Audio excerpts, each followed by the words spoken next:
Hello guys, আসসালামু আলাইকুম, back to my channel. আজকে আমি আপনাদের সাথে আরেকটা রেসিপি শেয়ার করতে যাচ্ছি। এটা সাধারণত প্রায় সকল বাড়িতেই রান্না করা হয়, কিন্তু এটা যেহেতু আমার আপু রান্না করেছে তাই আমার কাছে একটু স্পেশাল। এটা হচ্ছে গরু মাংস রান্না। এখানে সাদা গোটা, তারপর হচ্ছে দারচিনি, তারপর তেজপাতা, জিরে, পেঁয়াজ কুচি এসব কিছু দিয়ে নিয়েছি। তারপর এখানে দিয়েছে হচ্ছে পেঁয়াজ বাটা, রসুন বাটা, একটু নাড়াচাড়া দিয়ে নিয়েছে। তারপরে যে এখানে আগে থেকে মিশিয়ে রেখেছিল হলুদের গুঁড়া, মরিচের গুঁড়া, জিরে সজের গুঁড়া, তারপর ধনিয়া গুঁড়া। আপনারা আপনাদের যে পরিমাণ আপনারা খান সেই পরিমাণ দিবেন, ঝাল যে পরিমাণ খান, হলুদ যে পরিমাণ খান।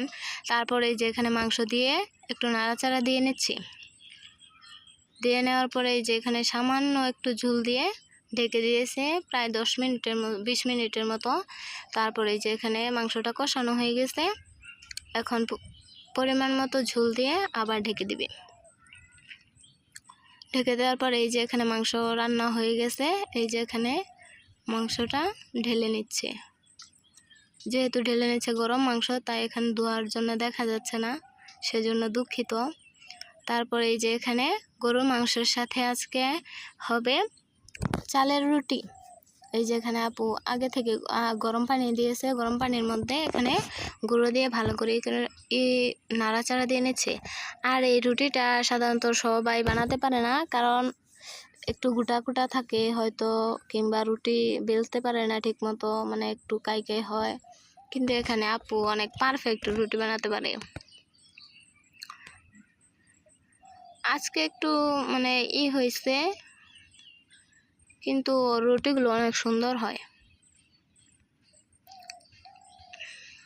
এই যে বানাচ্ছে এখন, আপনারা দেখতে পাচ্ছেন গোল গোল রুটি হয়ে যাচ্ছে। আপনি হচ্ছে ডোটা যত বেশি পরিমাণে ডলে নেবেন, তত বেশি রুটিটা তত বেশি ভালো হবে।